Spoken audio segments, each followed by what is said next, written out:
सूरज की किरणों में अमृत का वो प्रकाश, हर नई सुबह के साथ यीशु राजा है अब। अंधकार से जो लड़ती उसकी वाणी है आप, उसकी वाणी है आप, उसकी वाणी है आप। अमृत वाणी, अमृत वाणी, अमृत वाणी, अमृत वाणी, अमृत वाणी।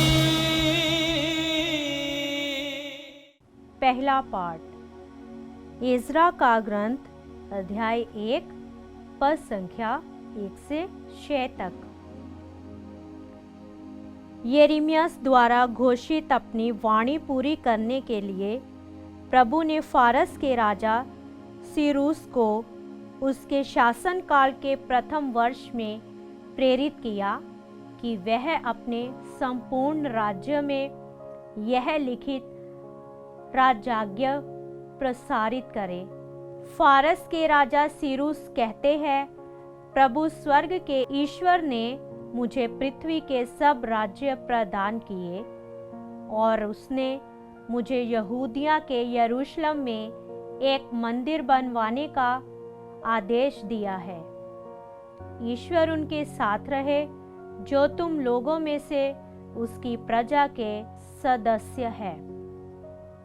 वे लोग यरूशलेम में रहने वाले इस्राएल के ईश्वर प्रभु का मंदिर बनाने के लिए यरूशलेम की ओर प्रस्थान करे। जहाँ कहीं भी कोई इस्राएली हो उसको वहाँ के लोग चांदी, सोना, सामान, पशुधन और यरूशलेम में रहने वाले ईश्वर के मंदिर के लिए सर्वोचित उपहार प्रदान करे। तब यूदा और बेन्यामीन के परिवारों के अध्यक्ष, याजक और लेवी, वे सब लोग जिन्हें ईश्वर से यह प्रेरणा मिली, यरूशलेम में रहने वाले प्रभु का मंदिर बनवाने के लिए लौटने की तैयारियां करने लगे।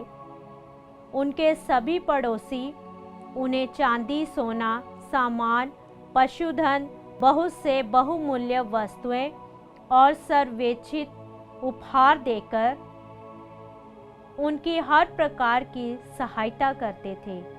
यह प्रभु की वाणी है। ईश्वर को धन्यवाद। भजन अनुवाक्य। प्रभु ने हमारे लिए अपूर्व कार्य किए हैं। प्रभु ने हमारे लिए अपूर्व कार्य किए हैं। जब प्रभु ने सियोन के निर्वासितों को वापस ले आया तो हमें लगा कि हम स्वप्न देख रहे हैं। हमारे मुख पर हंसी खिल उठी और हम आनंद के गीत गाने लगे। अनुवाक्य। प्रभु ने हमारे लिए अपूर्व कार्य किए हैं। गैर यहूदी आपस में यह कहते थे, प्रभु ने उनके लिए अपूर्व कार्य किए हैं। उसने वास्तव में हमारे लिए अपूर्व कार्य किए और हम अत्यंत आनंदित हो उठे। अनुवाक्य। प्रभु ने हमारे लिए अपूर्व कार्य किए हैं। हे प्रभु, मरुभूमि की नदियों की तरह हमारे निर्वासितों को वापस ले आ। जो रोते हुए बीज बोते हैं वे गाते हुए लुनते हैं। अनुवाक्य। प्रभु ने हमारे लिए अपूर्व कार्य किए हैं।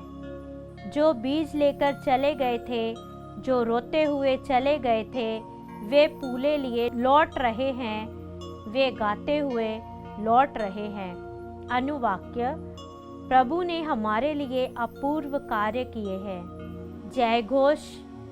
तुम्हारी ज्योति मनुष्यों के सामने चमकती रहे, जिससे वे तुम्हारे भले कामों को देखकर तुम्हारे स्वर्गीय पिता की महिमा करें। हालेलुया। संत लूकस के अनुसार पवित्र सुसमाचार अध्याय 8 पद संख्या 16 से 18। कोई दीपक जलाकर बर्तन से नहीं ढकता या पलंग के नीचे नहीं रखता, बल्कि वह उसे डिबिट पर रख देता है, जिससे भीतर आने वाले उसका प्रकाश देखें। ऐसा कुछ भी छिपा हुआ नहीं है जो प्रकट नहीं होगा, और ऐसा कुछ भी गुप्त नहीं है जो नहीं फैलेगा और प्रकाश में नहीं आएगा।